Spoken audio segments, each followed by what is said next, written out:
Olá pessoal, tudo bem com vocês? Então, meninos, esse primeiro vídeo da aula de hoje eu vou fazer uma revisão do último assunto que nós estudamos, no campo da filosofia antes das nossas férias, da nossa paralisação, que foi justamente o módulo 10, Karl Marx e o materialismo histórico, tá? Então, nesse capítulo, basicamente, nós vamos trabalhar um pouco das ideias do Marx, do marxismo, no campo da reflexão historiográfica e econômica que ele faz, que é o processo do materialismo histórico. E nós vamos também perceber como Marx constrói essa ideia e quais são as fontes, quais são os filósofos, os teóricos que ele, vamos dizer assim, ele bebe, para poder elaborar a sua própria teoria. E nós vamos ver muito a contribuição do Hegel, a contribuição hegeliana, as reflexões de Hegel e como Marx vai usá-las como ponto de partida para a elaboração das suas próprias teorias. Tudo bem, meninos? Então é isso. Vamos lá, vamos perder tempo não para a gente poder avançar com o nosso conteúdo, tá? Bom, Marx é um filósofo de origem alemão, viveu ali no século XIX, um dos mais importantes teóricos do mundo ocidental. Então não há uma prova de vestibular, uma prova de Enem que não caia algo relacionado ao marxismo ou às próprias. Marxismo é o conjunto de teorias que foram criadas ao longo do tempo com base nas ideias de Karl Marx. Então você tem vários autores marxistas, Lenin, Antônio Gramsci, Rosa Luxemburgo, enfim, Adorno, entre outros aí. Tá?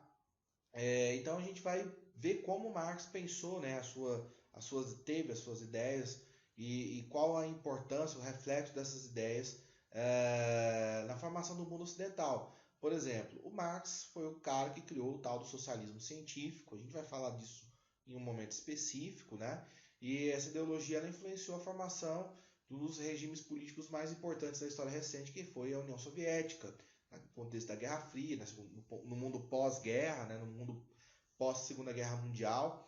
Então, você tem aí reflexos e reflexos e reflexos das ideias marxistas presentes aí na organização da nossa sociedade, tá? Das últimas décadas, com o colapso da União Soviética, o colapso do socialismo, o marxismo ele tem perdido força dentro das ciências humanas, tá? Ele não é mais uma unanimidade, vamos dizer assim. Há 40, 50 anos atrás, o materialismo histórico, a perspectiva materialista histórica, ela era unânime dentro das universidades de ciências humanas, como história, filosofia, sociologia. Hoje, essa unanimidade ela já perdeu boa parte da sua força. Então, é o que eu gostaria de falar com vocês. Aquele estereótipo do professor de história, do filósofo, maconheiro e comunista, esse estereótipo ele já foi, ele não existe mais. Uma das grandes frustrações desse professor que vos fala foi chegar na universidade e ver que o Marx não era tão lido mais, não era tão estudado como eu achava que era, Não foi pelo fato do uso da maconha, não é nada disso, tá? Eu tô brincando, viu, gente? Só uma brincadeira. Enfim, então você percebe essa transformação, tá? Mesmo assim, as ideias marxistas, a análise econômica histórica que ele propõe, que é o materialismo histórico, os conceitos de sociedade de classe, de modo de produção, esses conceitos ainda são largamente utilizados em vários campos reflexivos de várias áreas do pensamento.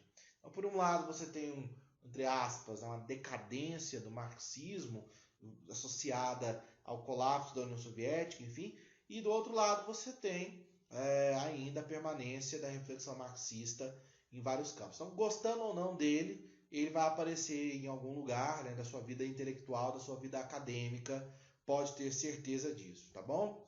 Beleza? E existe um grande preconceito atualmente no Brasil com a leitura de marxista, essa explosão do comunismo ser a culpa de todos os males, não sei daí onde veio essa interpretação. Muita gente critica demais o marxismo, mas nunca leu nem o Manifesto Comunista, não sabe nada de materialismo, de pensamento marxista. Então, procurem estudar, né, não só o marxismo, mas aqueles que se contrapõem à perspectiva marxista, o liberalismo, né, John Locke, Adam Smith, entre outros intelectuais aí, Davi Ricardo, né, enfim, Keynes e outros caras aí, né, então estou falando de outros, olha, eu não sou aquele professor ortodoxo marxista que só pede para ler Marx, né, leia outros caras também para você fazer esse debate aí, né. Bom, o materialismo histórico é uma ferramenta teórica que o Marx criou. O que é esse materialismo histórico? Às vezes o professor de história fala disso, professor de sociologia, de filosofia, que no caso sou eu mesmo, nas 3 disciplinas, né? É uma ferramenta metodológica. O Marx ele sentou o popozão na cadeira e começou a estudar a história da humanidade. E ele percebeu que, ao longo da organização dos povos, das culturas, das civilizações, um fator se sobressaiu, que é o fator econômico. Né? Então, antes de ser um ser social propriamente dito, o ser humano é um ser econômico. A economia, para Marx, ela determina o ritmo de organização das civilizações, dos estados, da sociedade, da cultura, né? O que ele chama de infraestrutura. A economia é infraestrutura que forja, melhor dizendo, o que ele chama de superestrutura.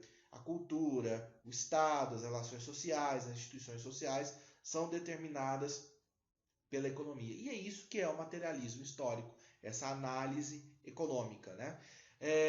Essa análise ela tem uma dimensão epistemológica, né? Ela fala que você tem o homem como centro da ação transformadora da sociedade, né? Então, o homem é o agente de si mesmo, né? É ele que promove, através do seu poder criativo, através do seu trabalho, ele que vai configurar o espaço de vida, tanto da vida prática, do cotidiano, como dos aspectos políticos. Então, esse aspecto, né, do que diz respeito da economia, da construção, da ação transformadora, do trabalho, esses aspectos eles não podem ser desassociados dentro dessa análise do materialismo histórico. Tá?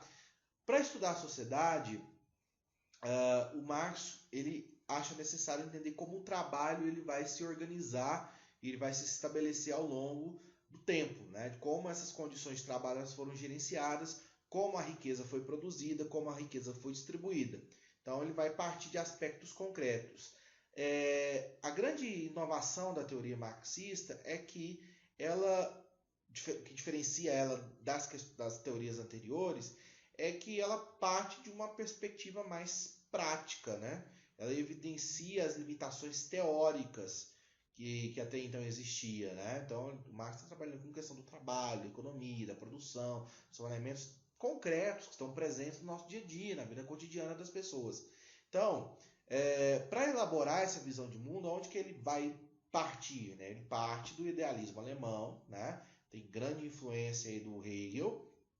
O Hegel é um filósofo que defende que tudo está em mudança, que tudo está em transformação, e o que a gente chama de história é, na verdade, o conjunto dessas transformações, é o conjunto dessas mudanças. Né? Então, a história é a própria transformação.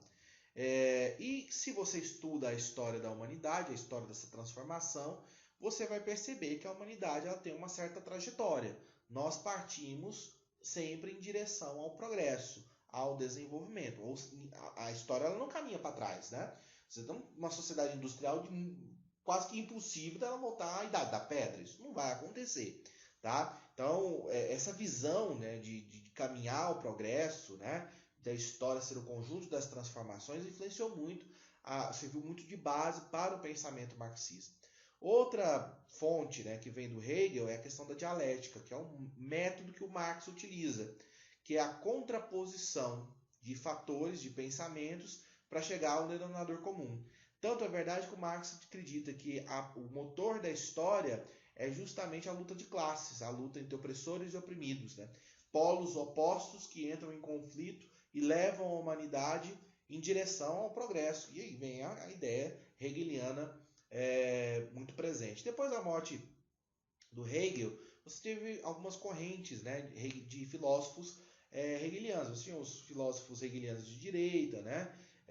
Que faziam uma análise da situação da Prússia, que é um dos estados que vão dar origem à atual Alemanha, tá? Tomando a Prússia como exemplo de civilização a ser seguido. Você tem os hegelianos de esquerda, né, que enxergavam as contradições e as limitações do modelo prussiano.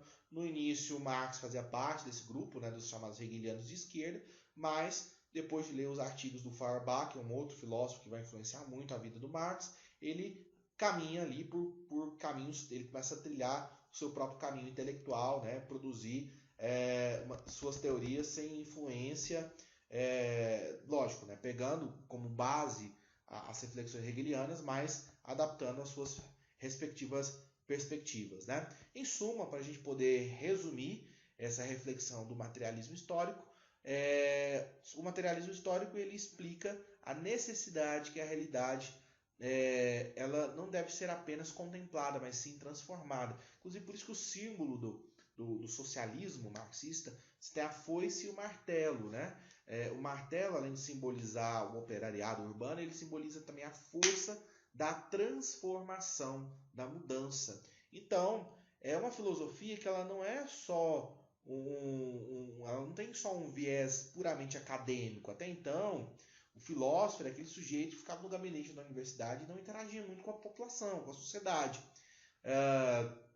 Exemplo do Kant, né? A gente já estudou o Kant, o cara tinha uma vida extremamente metódica, né? As pessoas, inclusive, regulavam o relógio lá na cidade do Kant a partir do momento que ele saía na rua, né? Tão metódico o sujeito era.